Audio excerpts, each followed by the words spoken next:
Bonjour les amis, vous avez bien vu mes reportages sur mon voyage à Lubumbashi et à Kinshasa. Mais je pense que ça serait encore mieux si, plutôt que de prendre seul la parole, j'ai donné aussi la parole aux gens que j'ai rencontrés là-bas. J'ai passé dans la rue et j'ai vu un jeune homme qui passait l'air enthousiaste, mais en même temps, il m'avait quand même l'air préoccupé aussi. Je l'ai appelé et j'ai parlé avec lui sur sa situation, sur la situation du pays, sur le mariage dans notre pays. Bonjour mon ami, tu veux bien en une phrase te présenter? Moi, c'est Martin Mwambanzambi. Je travaille dans le domaine de... Bon, moi, tout d'abord, je suis un diplômé d'État. Je fais la pédagogie générale. Faute de moyens, je n'ai pas pu continuer mes études. Et actuellement, j'essaie de me battre, de me débrouiller, en fait, dans le domaine de cabine, échange, Airtel Money, M-Pesa et Orange Money. Tout ça part de la différence entre carte SIM ordinaire et carte SIM agent, c'est ça?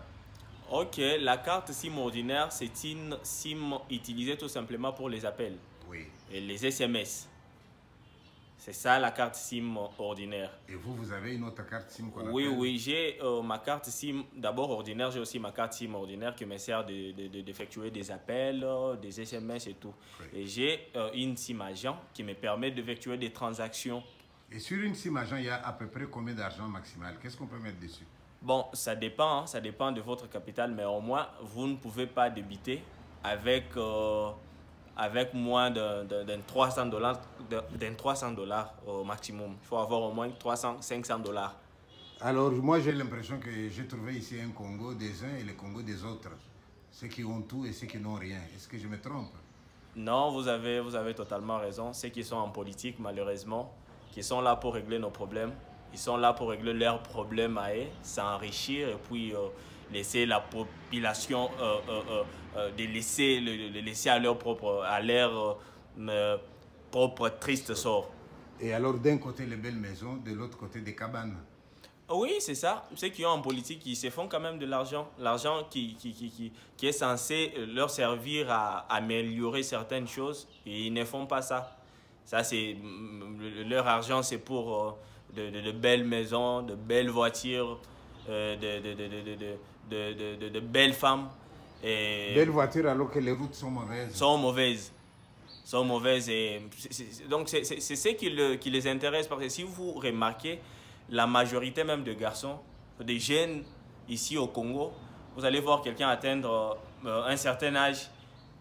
Donc, il a ces ambitions-là d'aller en politique parce il pense qu'en politique, il va se retrouver facilement que dans d'autres domaines. Et il semble que maintenant, vous ne vous mariez même plus facilement, les jeunes. C'est très difficile. Parce que les parents demandent une dot exorbitante. Oui, par exemple, moi ici, je n'ai même pas ces 3 000 dollars. Même 3 000 dollars, je ne l'ai pas. Mais ici, vous allez aller chez une fille, parler avec ses parents. Voilà, j'aime votre fille et tout. Ils vont vous demander, par exemple, 2 000 dollars, plus le veste et tout ce qu'ils demandent là. Ça peut faire un calcul de 3 000, 4 000. Et déjà, lorsqu'on n'a pas cette somme-là, on est obligé de rester comme nous sommes célibataires. Mais à ce moment-là, l'amour ne peut pas être plus fort. Comme ça, les deux, ils s'aiment tellement fort qu'ils se révoltent contre ça. Bon, les filles actuellement ne sont pas à mesure de se révolter. C'est rare hein, de voir ces filles braves là. Ouais. C'est rare vraiment de le voir ces jours-ci. Donc si vous tombez sur un beau père capable de demander moins de 1000, il demande juste symboliquement, c'est vraiment...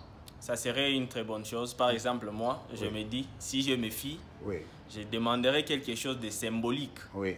De symbolique parce que après tout, ce n'est pas un marché. On ne vend pas la fille. Oui.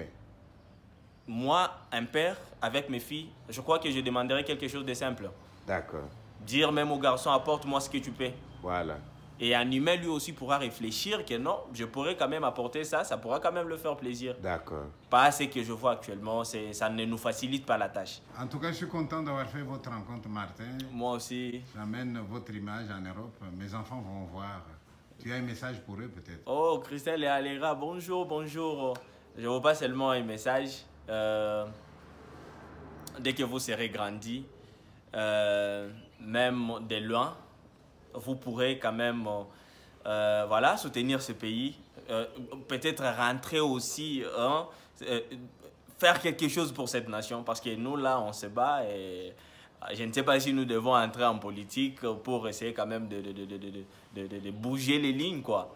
Il ne faut pas rester toujours de loin comme ça. Un jour, vous faites un tour ici, vous voyez ce qui ne va pas. Et comme vous pouvez aussi, dans votre domaine, faire quelque chose pour contribuer au développement, bien entendu, de ce pays. D'accord, Martin. Merci beaucoup. Je vais transmettre votre message. J'espère que ça va les toucher. Merci. Bonne journée. Merci, pareillement. Ciao. Voilà. Je ne sais pas ce que cette vidéo vous inspire. Mais moi, je me suis dit, tiens, voilà un jeune homme qui n'a pas de moyens pour poursuivre ses études, mais qui essaie quand même de s'installer à son propre compte. Et je me pose la question, est-ce que ce n'est pas ce genre de personnage qui aurait peut-être besoin de notre soutien? Imaginez par exemple qu'on lui dise, continue ton activité, mais en même temps, va à l'école. À ce moment-là, il irait dans une école où il pourrait se préparer à mieux gérer ses affaires. Et une fois les études terminées, plutôt que d'attendre, j'ai l'honneur de... Non, il ferait son entreprise et il irait de l'avant. Je pense que ce genre d'initiative mérite d'être encouragé. Alors, si vous êtes de mon avis, contactez-moi et nous allons contacter ces jeunes hommes. Voilà, je vous remercie. Selon la loi, lorsqu'on prend une telle décision de mettre les gens à la retraite, la loi stipule qu'il faut les payer en déant 48 heures et en une seule fois. Il se trouve que ce paiement a fait 6 ans. C'est un paiement morcelé, saucissonné, tronçonné, qui était payé par à-coup, de telle sorte que ça a mis vraiment à mal les agents concernés. Mais voilà que la nouvelle direction de la GECAMIN, avec Sama Lokonde en tête, a pris une courageuse décision, celle de solder totalement le décompte final et de passer à l'étape de paiement des cotisations sociales. Or, l'opération consiste à ce que la GECAMIN verse l'argent à la CNSS, qui elle, à son tour, passe au paiement des agents retraités. Notre mécontentement, c'est le fait que, après que la GECAMIN ait pris l'heureuse décision de solder le décompte final, il y a des difficultés au niveau du paiement des cotisations sociales. Comme vous le savez, dès qu'un agent entre à l'entreprise, dès qu'il reçoit la première paye, automatiquement la société lui retient là-dessus les cotisations sociales. Et ces cotisations sociales, il ne pourra en bénéficier que lorsqu'il partira à la retraite. Ça dépend de l'âge auquel il entre dans l'entreprise. La CNSS, elle, considère que la date de prise d'effet, c'est 2020. Alors, que deviennent les 6 années de cotisation sociale retenues par l'entreprise? C'est ça le problème.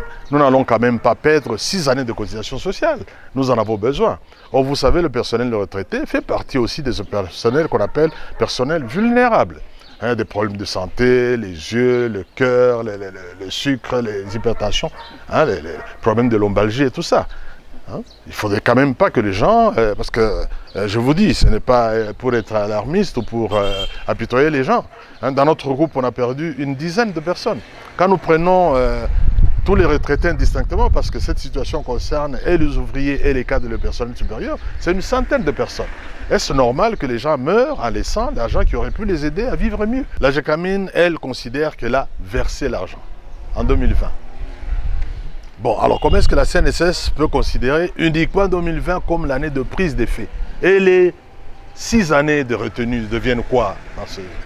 Nous réclamons que cet argent nous soit versé.